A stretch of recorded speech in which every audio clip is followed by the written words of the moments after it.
Today's show is sponsored by the Electric Vehicle Association. Join up to support the electrification of transport and get the help you need to finance your own EV or clean energy future. And by Energy Sage. Visit the link in the description to find local verified solar experts, community projects, and heat pump specialists in your area. And by Atmos Financial. Bank better with a financial technology company that's powered by a portfolio of clean energy investments. Welcome back to another episode of TEN, Transport Evolved News. Thanks for joining me. We start today's show with the seemingly inevitable demise of hydrogen fuel cell and battery electric company Nikola Motor. It filed for Chapter 11 bankruptcy protection on Monday. The company says it has $47 million in cash, but in keeping with warnings it filed with the US Securities and Exchanges Commission in December, it doesn't have the money it needs to keep things running. Aside from the financial impropriety of its founder, who is still trying to appeal his fraud convictions, Nikola lost more than $200 million last quarter. Failing to bring its hydrogen fuel cell truck to market on time, it also suffered a major blow in 2023 when it was forced to issue a stop sale and recall of all of its battery-powered big rigs after a fire at its production facility. The company has about 1 month to find a buyer, or it will close operations completely. Rivian posted its fourth quarter and year-end financials for 2024 at the close of business on Thursday, and for the first time in its history, recorded a gross automotive profit. As usual, figures quoted are in US dollars. Posting fourth quarter revenue of $9.73 billion, higher than the $1.4 billion Wall Street expected, Rivian ended the year on a strong note, posting a $170 million, 10% gross profit, meaning it made more money on its vehicles than it spent making them. However, on a year-by-year basis, it ended the year with a negative automotive gross profit. Looking forward, Rivian says it expects lower total sales this year, caused in part by governmental policy changes and regulations. It aims for a modest gross profit this year. While we didn't start today's show with a story from the ongoing political crisis in the US, I'm afraid I'm bringing you one now, courtesy of a threatened 25% tariff on all imported vehicles. The US president, who, whether in jest or in seriousness, declared himself king this week and signed an executive order stating only he and his attorney general are allowed to decide what's legal and what's not, announced that he will likely announce new import tariffs on cars entering the US on April 2nd. He's not said what they will be, but has hinted that they will be likely around 25%. This would, of course, include all EVs, regardless of where they were made, and could include vehicles made in factories in Mexico and Canada, where many US automakers operate facilities. If enacted, it will, without a doubt, affect the entire global auto industry, and EVs will likely be hit hard and early. In Europe, though, things are looking a lot rosier for EVs, at least personal EVs, as new data suggests the EU is on track to meet its EV charging station deployment targets. While there's some noticeable variance between different member states, new data from an interim assessment of charging stations in Europe shows that, at the end of 2024, there were more than 845,000 EV charging points, inclusive of all power levels, across Europe, with more than 15,000 of those now ultra-fast chargers capable of 350 kilowatt fast charging. While things are looking great for light-duty vehicles, though, the report notes that the deployment of fast charging stations for trucks is falling behind, with 13,500 electric trucks now registered in the region, and some trucks capable of CCS charging. The report notes most public charging sites just aren't suitable for large tractor-trailer units. The EU has set aside €2 billion to establish at least 20,000 truck-compatible charging stations by the end of 2030. As BMW prepares to bring its first new class electric vehicles to market, it's been busy teasing the technology at the heart of that platform. This week, the firm showcased its new Heart of Joy ECU system that lays at the heart of new class. Designed entirely in-house at the firm, Heart of Joy combines drivetrain and driving dynamic computer controls into a single unit, dramatically reducing complexity within the vehicle's system and improving response times. BMW says it's 10 times quicker than its previous vehicle control system, has millisecond latencies, and as a consequence will result in improved driving pleasure and improved energy efficiency. How much? Well, BMW says its energy efficiency is up to 25% better using Heart of Joy when compared to its old control systems, and that could dramatically improve vehicle range. I can't wait to try it. As we head towards Kia's second annual EV Day next week, we're seeing more teasers drop from the company as it prepares to showcase its next new vehicles. This week, it unveiled the design of its Kia EV4 for the first time in two different guises, a sedan and a hatchback. While we still don't know the specifications, we'll find that out soon, the vehicle is designed to go after the Model 3 in the marketplace and features everything you'd expect from a new Kia EV, complete with sleek, aerodynamic lines. The sedan variant does remind me a little of the Lightyear 1 at the rear, complete with a long, sloped tail that I assume will give it far better energy efficiency than its hatchback sibling, which looks much more like a direct competitor to the Volkswagen ID.4. We'll find out more about both at the EV Day next week. As we've noted before, the new US administration, spearheaded by self-appointed King Donald, is working hard to end all current and future green transport and energy programs. We've covered the sudden cancellation of funds in previous videos, but this week we learned that US automakers, including Ford, GM and others, are working hard to lobby both the White House and congressional lawmakers in an attempt to at least keep some EV tax credits in place. Arguing that an immediate cessation of tax credits combined with tariffs would cripple the auto industry in the US, automakers are asking for the White House to consider a gradual sunset of the program in place of an immediate withdrawal. This would, they say, allow the industry more time to reduce costs and avoid price hikes for consumers.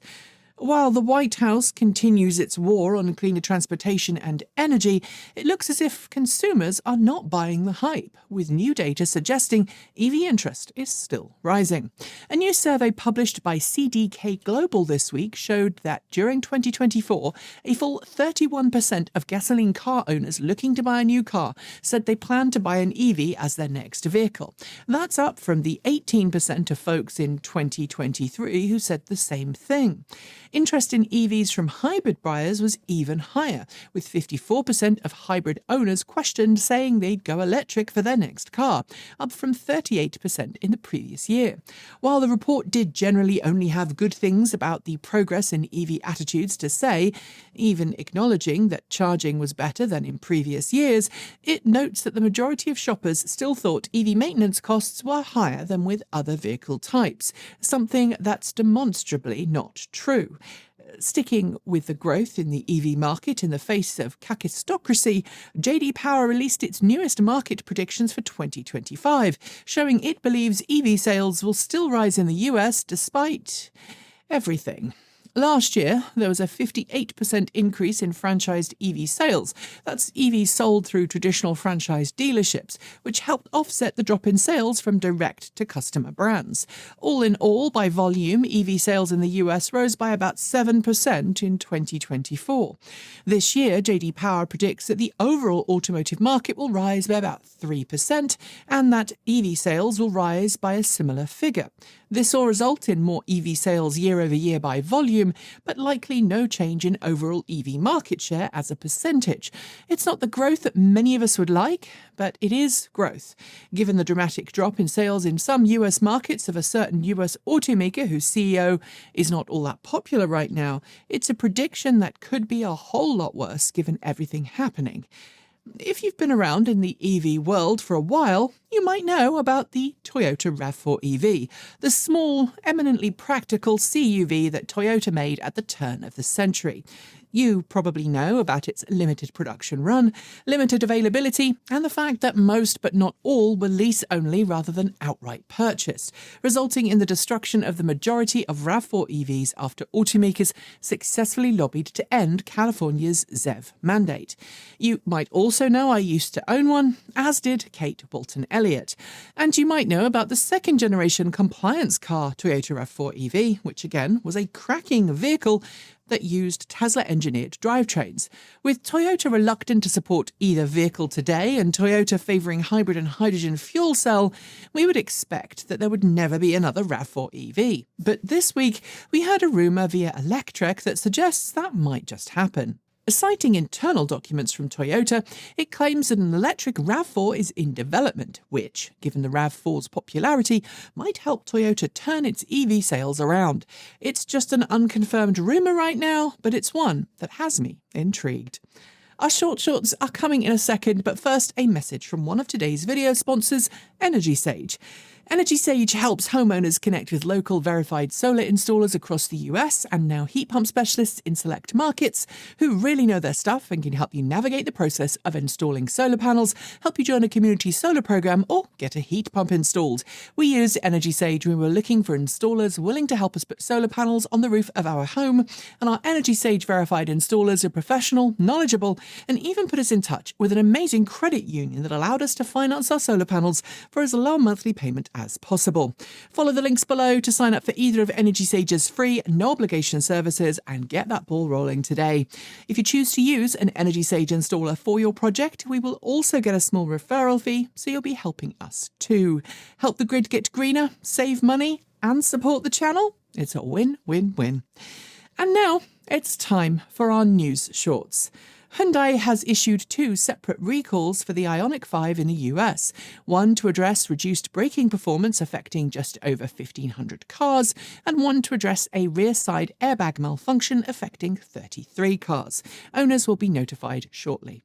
The Volvo EX90 has been recalled in the US to address a problem that could lead to the headlight shutters closing unexpectedly. Volvo is issuing an over-the-air update to rectify the problem and also plans on offering at-dealer visits to those who would prefer them. 2,000 cars are affected. Finally, for our recalls, the weirdest recall list I've ever seen. One Zeekr RT. Posted this week, 3 airbag and 1 tyre pressure warning light recalls have been issued for a solitary Zeekr Robotaxi, the only Zeekr RT or Robotaxi in the US. It's currently being tested on the Waymo fleet. Charging specialist Kempower has announced a new 0% financing program for its DC charging station products in the UK, Denmark, Finland, Norway, Sweden, Italy, Spain and Australia. Customers have until May 19th to make use of the company's promotion. Battery startup StoreDot has announced it is planning a new joint venture in South Korea with energy partner JR Energy Solutions. If the joint venture goes ahead, JR Energy Solutions will begin series production of StoreDot XC cells at one of its facilities, with up to 1.5 gigawatt-hours of cells to be made by the end of this year. Citing tough competition in the marketplace, Bosch has announced it will be ending its Charge My EV product by the end of March. Last year, it announced the new B2C network-agnostic charging services product, but has decided to withdraw from the marketplace. Having previously stated it wanted all future medium and large-size vans to be built on its electric-only Van EA platform from 2026, Mercedes-Benz has now backtracked and announced a new internal combustion engine platform to be offered alongside it. Watkins Glen in New York has officially opened its first fast charging station. If you're not a motorsport enthusiast, you might not know, but Watkins Glen is a popular racetrack both for track day enthusiasts and spectators, and fast charging stations will make it far easier to visit. UK delivery firm Hive, the UK's first fully electric parcel delivery network, has expanded its fleet to include 11 e-Actros big rigs from Mercedes-Benz. It will help parcels cross the UK with no fossil fuels involved. Hive says it will be able to tackle the middle electric mile. A class action lawsuit has been launched in Quebec, Canada against Audi and Volkswagen over alleged defects in the MEB platform's battery packs that impact cold weather performance. It's not disclosed how many people are involved in the class action lawsuit. Meanwhile, Nissan LEAF owners are complaining about sudden range drops in range and capacity in extreme weather for older LEAFs. Extreme cold and a lack of active thermal management are thought to be the cause, along with a BMS that bases its predictions on the weakest battery cell in the pack. General Motors has announced an expansion to its EV-based dealer service program, adding its Chevrolet BrightDrop 600 to its Mobile Service Plus program. Available currently only in California, the all-electric van can offer stranded EV owners an emergency charge when required. Polestar added a new set of features for its Polestar 3 this week via an over-the-air update. In addition to allowing digital key and walkaway locking, wireless Apple CarPlay is now activated, and Polestar says new Polestar 3s will be built with a more capable NVIDIA processor for enhanced capabilities. Talking at a symposium this week with the president of China, the CEO of BYD said that he believes China's auto industry is between 3 and 5 years ahead of the competition. I should note, however, that he was talking to China's national TV station in front of China's communist leader. Then again, is it just me, or is there a lot of glass suddenly around this place? Volvo has officially teased its upcoming ES90 sedan for the first time, posting a short video online on Thursday morning. In usual fashion, it hasn't detailed much ahead of the official launch next week, but has said the car will use NVIDIA Drive AGX Xavier systems. While some automakers are backtracking on their EV plans and cancelling or delaying models, it now appears GM is pushing ahead with its transition to electric. This week, GM Authority ran a story alleging that the brand will end sales of its internal combustion engine Blazer this year, leaving only its EV variant behind. Renault's hydrogen fuel cell joint venture with Plug Power, Hive, is currently entering into insolvency proceedings in Europe. The company had produced a hydrogen fuel cell plug-in hybrid Renault Traffic, but now its future looks very uncertain indeed. In happier news, Renault's giving away its fireman access to anyone who wants it. And no, despite the name, that's not the title of an R-rated nighttime movie. Fireman Access is a Renault-patented system that gives firefighters easy access to a battery pack to extinguish a fire in an emergency via a special easily opened port in the rear of the pack. No, I'll stop. Great Wall Motors has signed a new partnership deal with Nio that will see Great Wall Motor customers gain access to Nio's charging stations across China. While Nio tends to get attention for its battery swap stations, it has over 25,000 charging stations in China. BYD's battery division has apparently already begun producing solid-state batteries. The news comes courtesy of a report from a presentation involving the company's CTO. He stated 20 and 60 amp-hour modules were produced on its solid-state battery line last year. After General Motors cancelled plans for one of its Ultium battery cell facilities in the US, Toyota has now stepped up to the plate to become LG Energy's newest partner in the project. While not official yet, Toyota is rumoured to have invested $1.5 billion into the facility. Despite a halt on federal funds going to EV charging stations, the state of California doubled down this week on its plans to expand EV charging in the state. It greenlit a $55 million project to expand EV charging at retail sites throughout the region. Peugeot is readying a new dual-motor variant for the E3008 and E5008. Long promised, the dual-motor variants will offer 239 kilowatts of power at the wheels and be the first all-wheel drive vehicles to be built on Stellantis' Stellar medium EV platform. 1 week after Volkswagen teased sketches of its upcoming ID.1, Škoda has confirmed it will not be producing a variant based on the same. Škoda appears to be worried that its customers are not interested in a small, nimble city car, breaking with its tradition of rebadging Volkswagen's smaller EVs. Isuzu Trucks has announced it will build a new production facility in the US where it will produce vehicles for the US market. While the new $280 million factory will produce ICE variants, it will also produce EV models. Data from Europe shows that last year, the UK led the race to electrify public buses, with more new electric buses registered in the UK than in any other nation in Europe. But while it leads in buses, its electric truck adoption rate is falling, with only 217 registered last year. Troubled EV battery company Northvolt has signed a letter of intent with a currently unnamed industrial group that will see Northvolt sell off its industrial division. The division focuses on building batteries for heavy-duty vehicles, and while not confirmed, Scania is believed to be its new owner. Investigative reporting from Reuters this week shows that in 2023, BYD signed 2 mining contracts with different regions of Brazil to secure lithium mining rights in 852 hectares of land. BYD has not confirmed the reporting. Volkswagen has begun to deliver its all-electric e-Transporter and e-Caravelle models to customers in Europe. The e-Transporter and e-Caravelle are available with a range of different power outputs, but all are powered by a 64 kilowatt-hour battery pack. Hyundai Kia has signed a deal with SK On that will secure additional battery capacity for use in North American EVs. With the deal signed, 75% of SK On's Georgia battery facility will produce cells exclusively for Hyundai, Kia and Genesis models. Stellantis' low-cost EV partner in Europe, Leapmotor, has only offered vehicles for sale in Europe since September last year, but data this week shows that so far it has secured 450 points of sale in 14 different European markets. Now that's growth.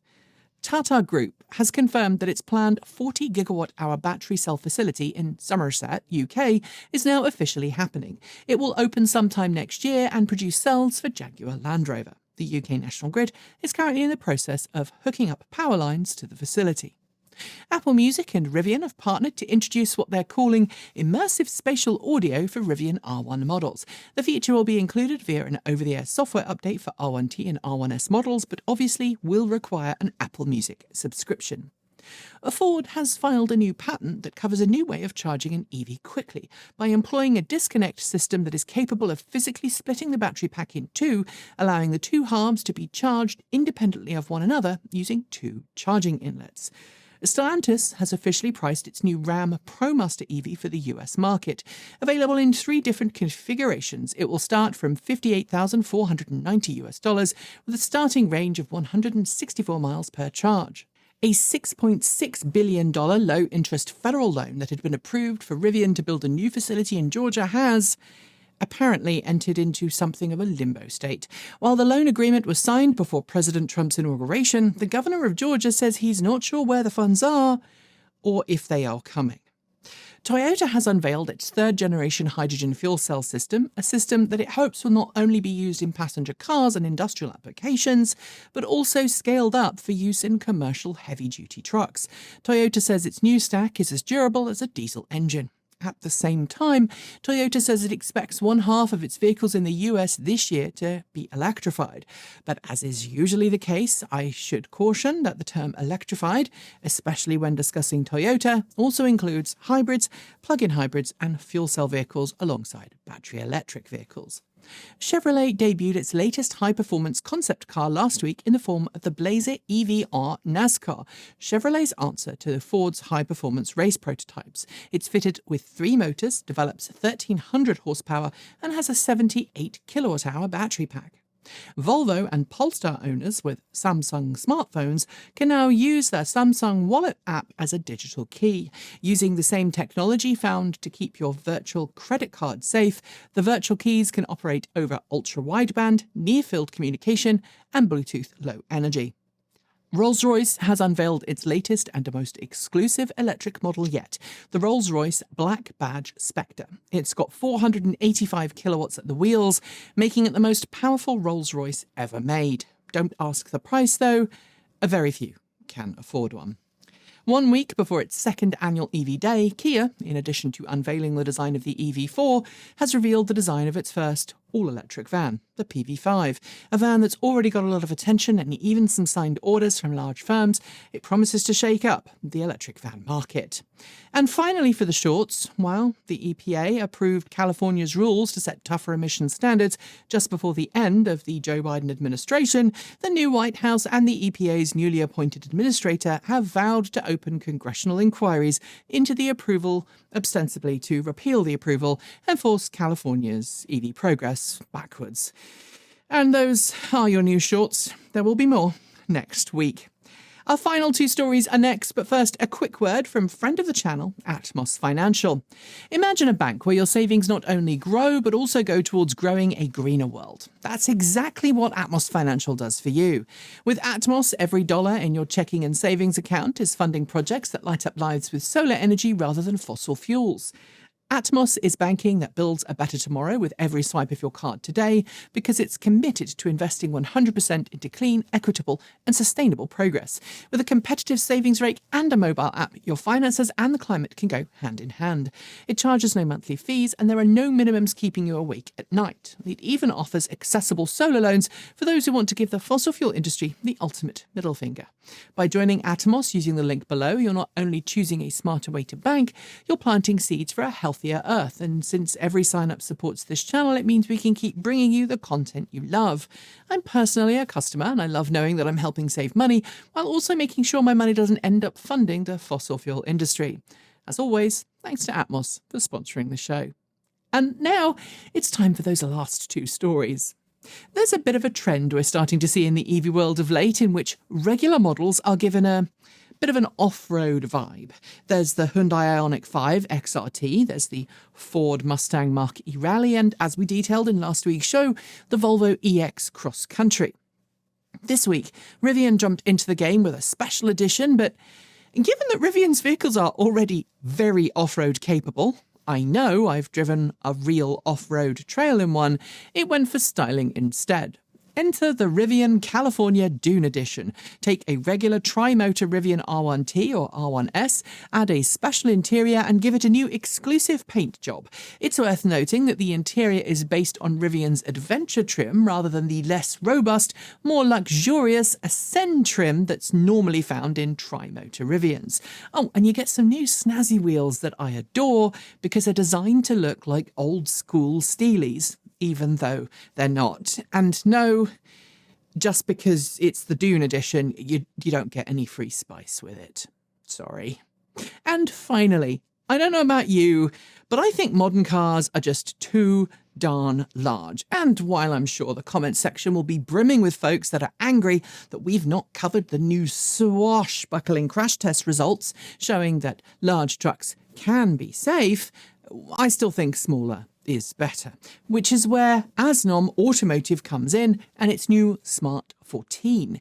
Taking the original Smart ForTwo, this Italian-based company carries out a full resto mod, adding a battery pack, motor, and even DC quick charging, resulting in a round-town runabout with around 80 miles of range per charge. There are two variants available, one that's built to comply with L6E quadricycle regulations, meaning it can be driven from the age of 14 in some countries with a restricted license, or a full-speed L7E, or heavy quadricycle, for full license holders.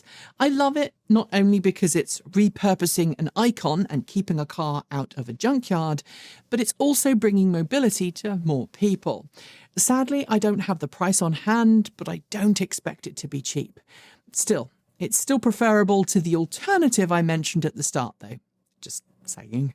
And on that note, we are done for today's show. As always, a massive thank you to the Electric Vehicle Association for sponsoring today's show.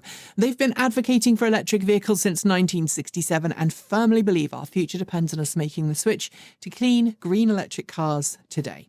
The EVA can help you find someone near to you that can help you make that switch to electric. It can help you become an EV educator, and it can point you in the direction of monthly meetups for like-minded EV fans. Plus, if you become a member, you'll gain access to a clean energy and EV loan program set up between the EVA and the Colorado Clean Energy Credit Union. You can find out more by heading to myeva.org. And thanks to Energy Sage. Follow the link below to find out how easy it can be to get verified, trustworthy solar experts helping you make the step towards energy self-sufficiency through solar on the roof of your home, by joining a community solar project, or by getting a heat pump installed. And thanks to Atmos Financial. Bank better by following the link below.